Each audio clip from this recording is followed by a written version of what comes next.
یہ ہیں بدلو کی نشریات۔ ناظرین، میں ہوں امتیاز عالم اپنے شو بیانیے کے ساتھ۔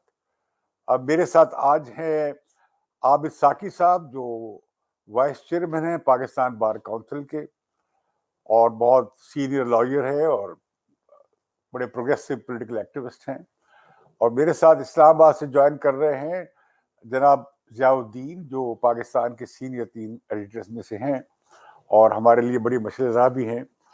آج کا ہمارا موضوع جو ہے وہ محترمہ بے نظیر بھٹو کی سیاست پر ہے۔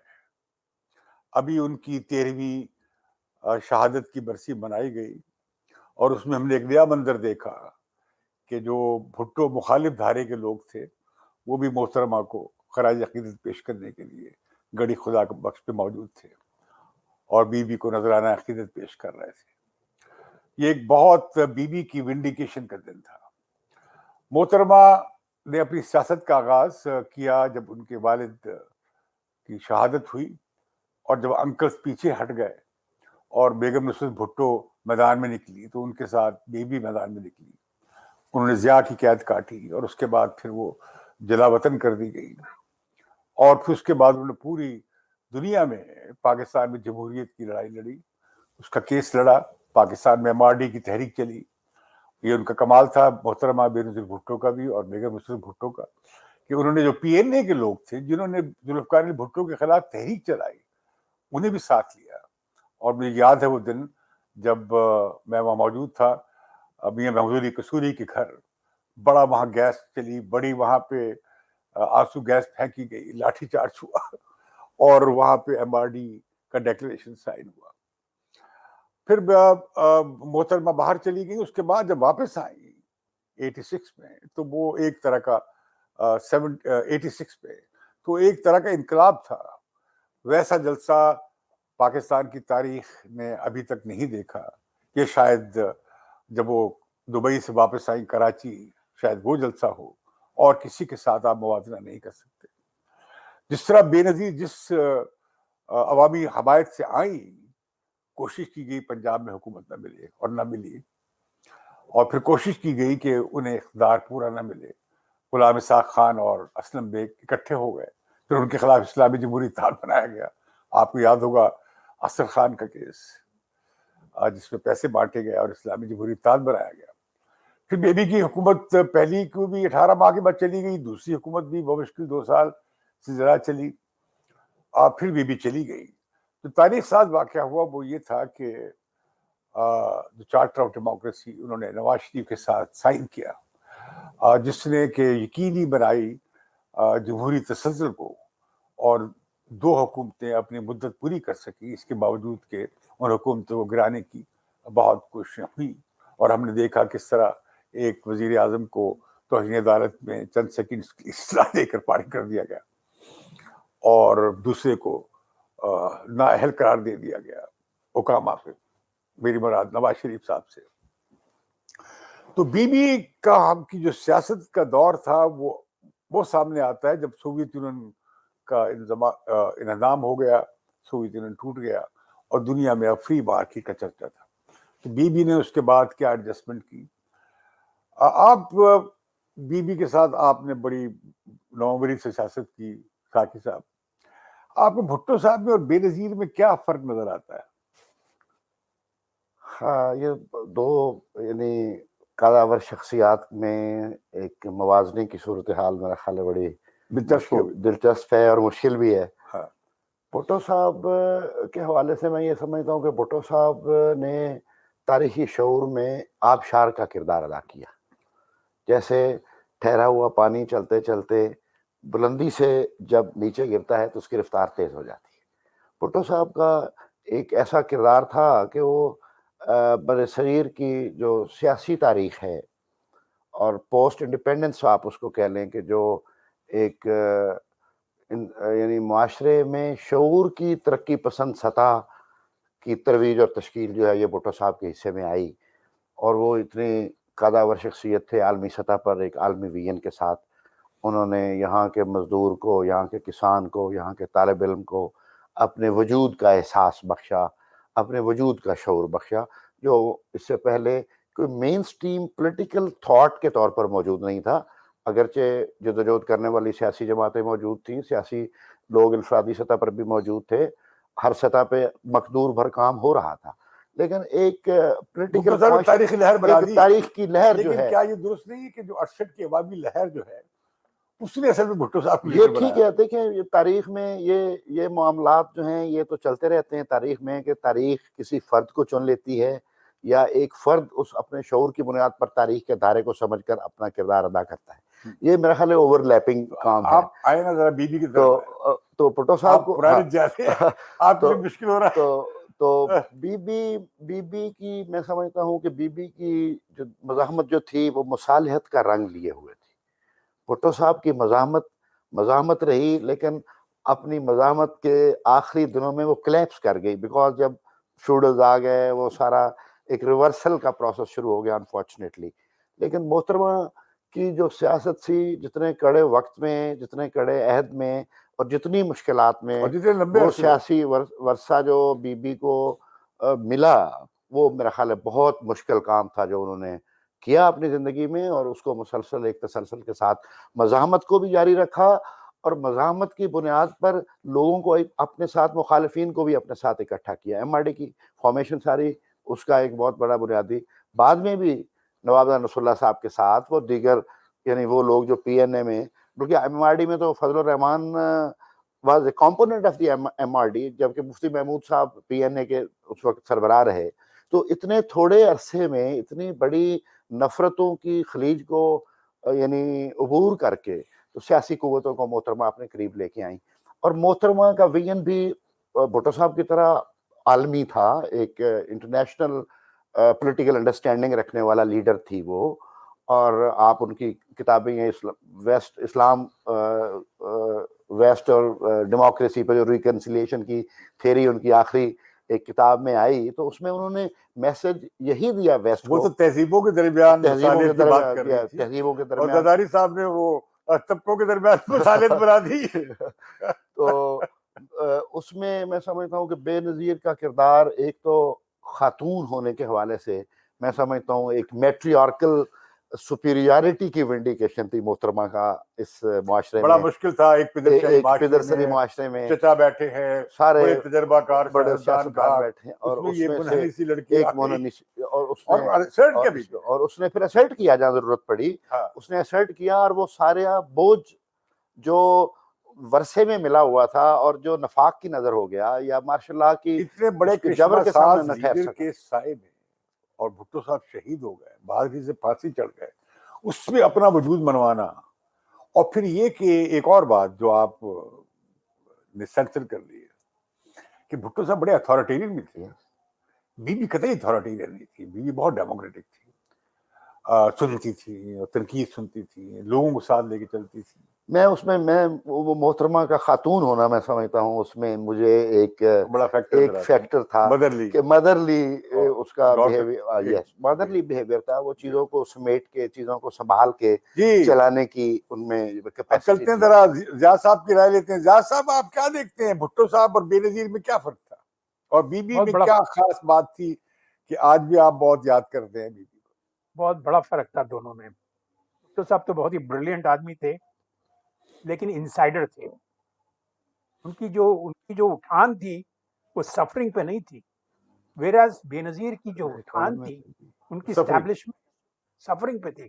اگر آپ یاد کریں سکر کی جیل میں جو سالیٹری کنفائنمنٹ میں تھی وہ، اور ان کے خاص کر ان کی جو اس زمانے کی جو سفرنگ ہے، میں نہیں سمجھتا کہ کوئی دنیا کا کوئی لیڈر بھی اگر وہ سفرنگ سے پاس انہیں ایکسپیرینس کرتا تو اس کی جو انہیں جو بعد میں جو انہوں نے دکھائی اپنی لیڈرشپ، ذرا مشکل کام ہے۔ انہیں میں اس زمانے میں کہانیاں ہم تو دیکھتے تھے اس زمانے میں ان کے ساتھ کیا ہو رہا ہے، تو اس زمانے میں کوئی ایکسپیکٹ نہیں کر سکتا تھا کہ یہ ایک ایسی لڑکی جس کے پاس کچھ بھی نہیں، یعنی ان کے والد کے پھانسی کے بعد جس طرح سے جو سفرنگ تھی اور جس طرح سے پیپلز پارٹی کو ختم کر دیا گیا تھا، ضیاء الحق نے، آپ کو یاد ہوگا اس زمانے میں بھٹو صاحب کا نام بھی نہیں چھاپ سکتے تھے آپ، تصویر تو مجھے بہت دور یاد ہے کہ جب بھٹو صاحب کو پھانسی کی خبر آئی میں پنڈی میں تھا،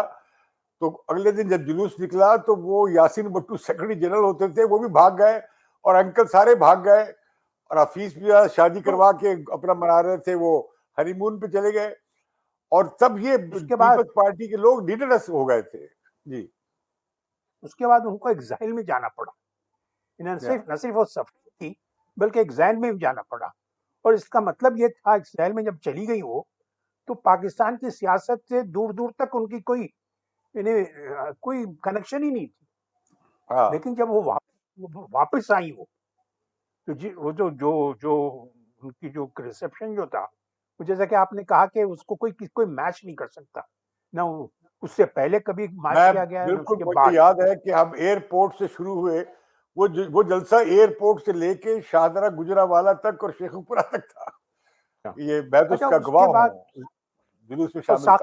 ثاقب صاحب صحیح کہتے ہیں کہ بی جیسا بھٹو صاحب اتھارٹیٹیو تھے اور مزاحمت انہوں نے شروع کی. ایون بینگ انسائڈر ان کو جب آنا پڑا اپنے فرنٹ پہ تو انہیں مزاحمت کرنی پڑی. بی نہ صرف مزاحمت کی بی نے بلکہ مفاہمت بھی کی. یہ جو کہا جاتا ہے کہ بھٹو صاحب جو ہے اب وہ ایوب خان نے پیدا کیا اور نواز شریف کو کیا، یہ جو آپ کو موازنہ ٹھیک لگتا ہے؟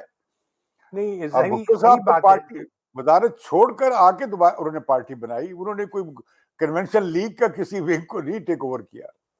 لیکن جو ٹریننگ بھٹو صاحب کو ایوب خان کے ساتھ جو ملی تھی training, even being a Democrat, بڑے ہائیلی ایجوکیٹڈ اور کانسٹیٹیوشنل ایکسپرٹ جو تھے ہوتے ہوئے، پلس ان کی فیوڈل بیک گراؤنڈ اور پلس ان کی جو ایک ملٹری گورنمنٹ کے ساتھ ان کی ایسوسیشن، ان سب نے ایک ملغوبہ بنا دیا تھا ان کا. ڈکٹیٹوریل ہو گئے. بی بی کو کیسے آپ کریں گے ڈسٹنگوش؟ بی بی کا ایک دم ڈفرنٹ تھی. B B was outsider, Bhutto صاحب was insider. B B was totally outsider. جب آپ بی بی سے زیادہ انسپائرڈ ہے کہ وہ آؤٹ سائڈر تھی، کیونکہ آپ ساری زندگی آؤٹ سائڈر رہے، اس لیے آپ بی بی کو زیادہ پسند کرتے. نہیں، جس گروپ میں ایج گروپ میں ہم تھے جب بھٹو صاحب کا اٹھان ہو رہی تھی تو اس وقت ہم بھٹو صاحب کے فین تھے. بھٹو صاحب کے ایک دم بڑے فالوورز میں جو تھے اس زمانے کے. لیکن جہاں تک ہم نے بی بی کو دیکھا، یعنی ہم by the time B B آئی سیاست میں، ہم کافی میچور ہو چکے تھے. فرام اے ڈسٹینس ہم دیکھ رہے تھے ان کو.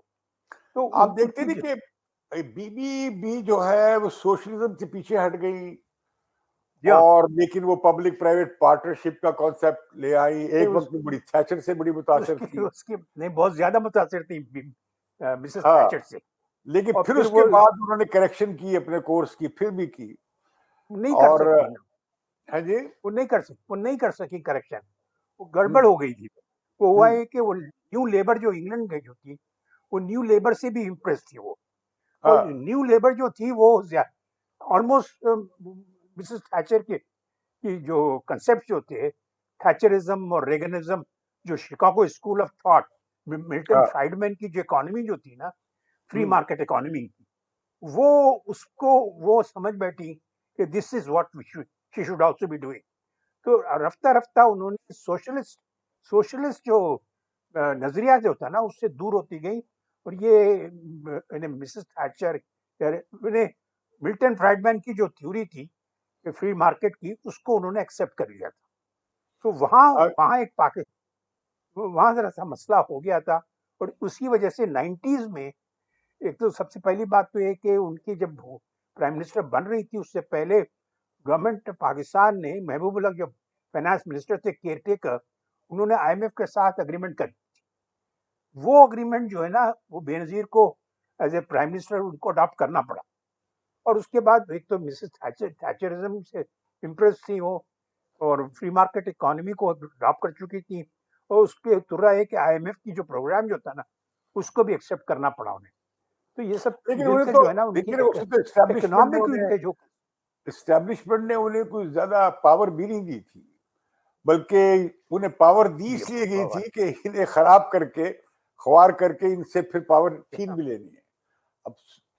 اب 16-18 مہینے کی حکومت نہیں تھی. جی نہیں، ان کو تو روکا گیا نا. یعنی پاکستان کی جو الیکشن ہوئے تھے 1988 کے، وہ رگ کیے گئے تھے. رگ اس لیے کیے گئے تھے کہ بے نظیر کو پاور میں نہیں آنا تھا، وہ روکنا چاہ رہے تھے. لیکن اس نے بے نظیر کی اور خاص کر بھٹو صاحب کی جو سپورٹ جو تھی، وہ دونوں مل کر وہ کو روکنے کی بڑی کوشش کی تھی، روک نہیں سکی. وہ ان کو پرائم منسٹر بنانا ہی پڑا. پنجاب میں روک لیا انہوں نے، وہ اس لیے کہ پنجاب میں تو انہوں نے غلام اسحاق خان نے کافی زبردست طریقے سے ٹرک کیا نا، کہ اس کو پرائم منسٹر اس وقت تک انوائٹ نہیں کیا، بنایا نہیں، جب تک پنجاب میں نواز شریف صاحب جو ہیں وہ اپنی جگہ بنا لیا تھا انہوں نے. جب ان کو چیف منسٹری شور ہو گئی تھی تب ان کو پرائم منسٹر دی گئی، کیونکہ پہلے اگر بی بی کے ساتھ اتنی پاپولیرٹی کے ساتھ آئی ہیں. 88 کے الیکشن میں بھی دھاندلی ہوئی، پنجاب میں خاص طور پہ ہوا. پھر غلام اسحاق خان اور اسلم بیگ، جنہوں نے پھر اسلامی جمہوری اتحاد بھی بنوا دیا، پہلے پی اے نے بنوایا تھا. آپ کیا دیکھتے ہیں بی بی کی کو زیادہ بڑی رکاوٹوں کا سامنا نہیں کرنا پڑا؟ بھٹو صاحب نے تو ایک تحریک چلائی اور الیکٹ ہو گئے اور حکومت بھی آ گئے. بی بی کو ایک لمبی سٹرگل نہیں کرنی پڑی؟ اس میں کوئی شک نہیں ہے کہ محترمہ بے نظیر بھٹو کو بہت زیادہ مصائب و آلام کے ساتھ ٹکرانا پڑا ساری زندگی. اور بھٹو صاحب کا جو ان کی جو یعنی آپ ٹائم دیکھ لیں کتنا لمبا عرصہ کے لیے جتنے کے لیے انہیں کن قوتوں کے ساتھ، عالمی سامراج کے ساتھ بھی، اگرچہ ان کا کوئی سوشلسٹ ایجنڈا اس وقت ایس سچ نہیں تھا، لیکن ایک بات تو تھی کہ وہ یعنی سرمایہ داری سال کو تو کبھی انہوں نے ایز اے پرنسپل ایکسیپٹ نہیں کیا، as a political theory accept نہیں کیا. جہاں تک مارکیٹ اکانومی کی، آپ کہہ سکتے ہیں کہ سوشل لبرل تھی. سوشل ان کا پیپلز پارٹی کی جو فاؤنڈیشنل اسپرٹ تھی، بی بی اپنی ذات میں اور اپنی سیاست میں اس سے کہیں اس کا کمپلیٹ ڈپارچر نہیں ہوا. پیپلز امپاورمنٹ کی بات کرتے رہی، ڈیموکریٹس کی بات کرتے عورتوں کے حقوق، عورتوں کے مائنارٹی کے حقوق کے لیے اور سیکٹیرین ٹالرنس کے لیے، یعنی معاشرے کی ایک تشکیل کے لیے انہوں نے اپنا مثبت رویہ اور مثبت انداز میں اس کو یعنی کنسولیڈیٹ کرنے کی تو آپ کہیں گے بی بی سوشل ڈیموکریٹ تھی؟ میں سمجھتا ہوں کہ میں تو سمجھتا ہوں کہ بی پی سوشلسٹ ہی تھی. پیپلز پارٹی ساری سوشلسٹ ہے اور ان میں کبھی ایسا کوئی فکری تضاد اور تصادم رونما نہیں ہوا. تو پوری تاریخ لے کر آ گئے. وہ تو ٹھیک ہے، وہ ہمارے بڑے ہیں، ہم ان سے ہمارے استاد ہیں، لیکن میں سمجھتا ہوں کہ پیپلز پارٹی کو کیوں تاریخ میں نشانہ ستم بنایا جاتا رہا. اگر پیپلز پارٹی سرمایہ دار ہے، پیپلز پارٹی اگر جاگیرداروں کی اور ان طاقتور طبقات کی نمائندہ ہے، تو کیوں اس کو کچلنے کی کوشش کی جا رہی ہے پچھلے یعنی کہ 5-6 دہائیوں سے؟